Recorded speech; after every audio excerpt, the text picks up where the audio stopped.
Tapi yang paling menarik, ketika penyakit ini sudah mengganggu Ayub untuk ibadah. Nah ini penyakitnya sudah mengganggu kepada ibadah, sulit untuk ibadah. Kalau kita mau sholat susah gitu ya, baru berdoa. Masya Allah. Apa doanya? Perhatikan doanya. Rabbi anni massani yadhurru wa anta arhamur rahimin. Perhatikan kalimat doa. Ya Allah, penyakit ini sudah mengganggu saya untuk bisa mantap menunaikan ibadah kepadamu. Ya Allah, penyakit ini sudah mulai mengganggu saya dalam ibadah nih, sudah gak nyaman lagi ibadah. Sedangkan kau yang paling sayang kepada saya. Kalau dalam bahasa bebas, kalau yang paling sayang saja tidak mengabulkan doa saya, lantas kepada siapa lagi saya mesti minta? Allahu Akbar. Ketika kalimat yang disampaikan oleh Nabi Ayub melekatkan kata ibadah, langsung turun jawabannya di ayat 84-nya. Fastajabna. Menggunakan fa. Saya pernah terangkan dulu ya, masih ingat? Ada menggunakan huruf waw, ada menggunakan thumma, ada menggunakan fa. Itu beda. Kalau pakai waw itu ada jeda sedikit. Kalau bahasa Qur'annya wastajabna, artinya Ayub selesai berdoa nunggu 5 menit jawaban turun. Kalau pakai thumma, berdoa saat itu barangkali besok baru terjawab. Tapi kalau menggunakan fa, itu artinya tidak ada jeda. Selesai berdoa seketika jawaban turun. Fastajabna lahu fakashafna ma bihi min dhurr. Kami langsung jawab doanya, kami sembuhkan dia. Fastajabna lahu, kami kabulkan permohonan Nabi Ayub. Fakashafna ma bihi min dhurr, kami pun hilangkan penderitaan Nabi Ayub alaihissalam.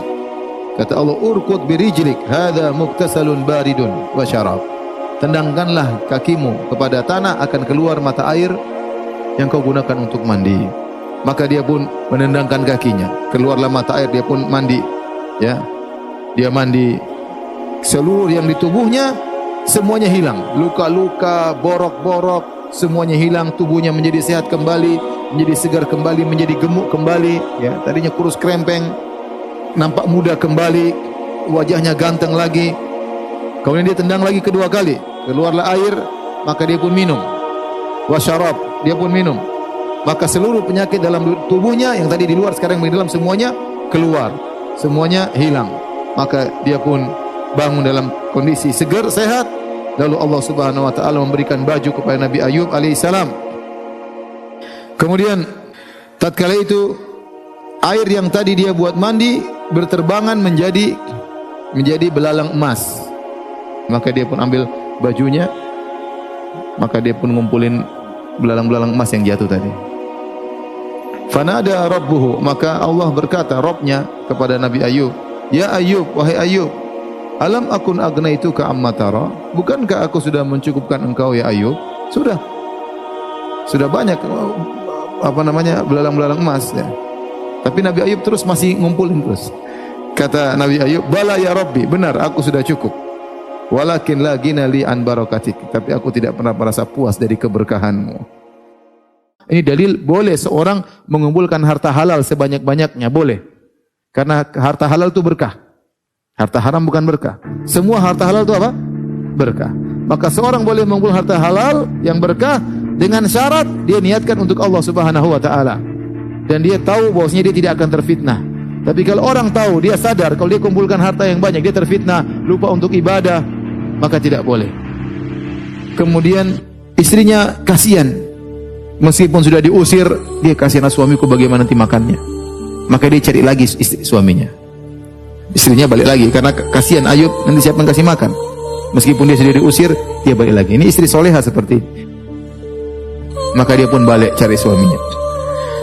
Maka dia cari-cari, dia nggak lihat. Dia cari sekitar itu loh, mana tempat-tempat kotoran kok nggak ada. Yang tempat Ayub tinggal di situ. Dilihat semua sudah berubah. Maka dia putar-putar tempat tersebut, kok nggak ada. Dia pun menangis. Cari Nabi Ayub, suaminya kemana? Takut sudah mati, takut dimakan binatang buas. Tiba-tiba ada seorang memakai baju yang indah, Nabi Ayub alaihissalam. Wanita tersebut datang kepada Nabi Ayub. Kemudian Nabi Ayub bertanya, Ma turidin ya amat Allah? Apa yang kau cari wahai hamba Allah? Maka istrinya pun menangis. Dia berkata, Aratu dzalikal mubtala alladzi kana manbudhan alal kanasa. Aku cari seorang lelaki tadi yang terbuang di tempat kotor-kotor itu. Aku tidak tahu kemana dia. Apa yang terjadi kepadanya? Apakah dia hilang? Maka Ayub, dia tidak tahu itu Nabi Ayub. Nabi Ayub bertanya, ada apa urusanmu dengan dia? Dia menangis. Kata istrinya, itu suamiku. Apakah kau melihatnya?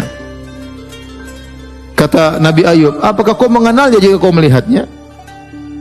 Kata istrinya, saya tentu tahu, itu kan suamiku. Kemudian wanita tersebut mulai melihat Ayub, tapi dia ragu-ragu.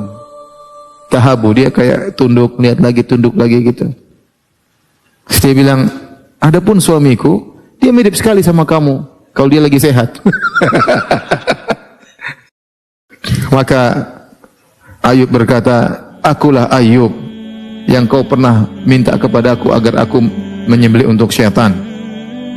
Fa inni ata'atullah wa asaitu syaitan. Aku taat kepada Allah dan aku maksiat kepada syaitan. Dan aku berdoa kepada Allah, maka Allah mengembalikan semua yang kau lihat ini.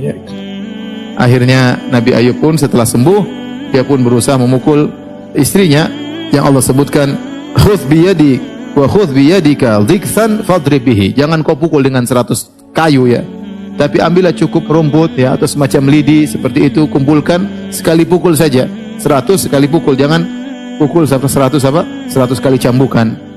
Wala tahnas, jangan kau gagalkan sumpahmu. Ya inna wajadnahu sabiran. Kami dapati Ayub adalah hamba yang sangat penyabar. Kemudian juga dikatakan, tersebar berita Ayub sudah sembuh. Nabi Ayub waktu sudah sembuh, Allah perintahin dia jalan. Nabi Ayub jalan.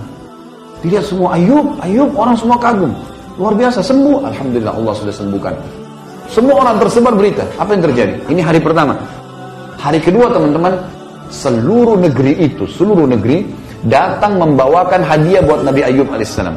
Ada yang bawa sapi, ada yang bawa kambing, ada yang hadiah wakafkan kebunnya. Pokoknya untuk Nabi Ayub.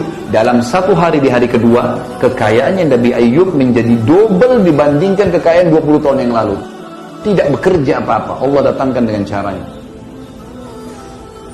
Hari ketiga, istrinya hamil dan setiap tahun pada saat itu melahirkan anak kembar sehingga Allah memberikan dia 24 anak laki-laki.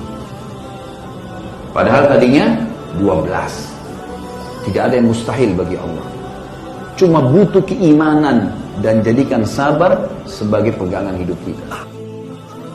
Tapi yang paling menarik, di ujung ayatnya ditutup, demikian pula kami akan berikan pada orang-orang beriman. Yang punya masalah serupa dengan Ayub akan diberikan hal yang sama kalau dia melakukan amalan-amalan yang dilakukan oleh Ayub. Akhirnya istrinya kembali, semuanya kembali hidup.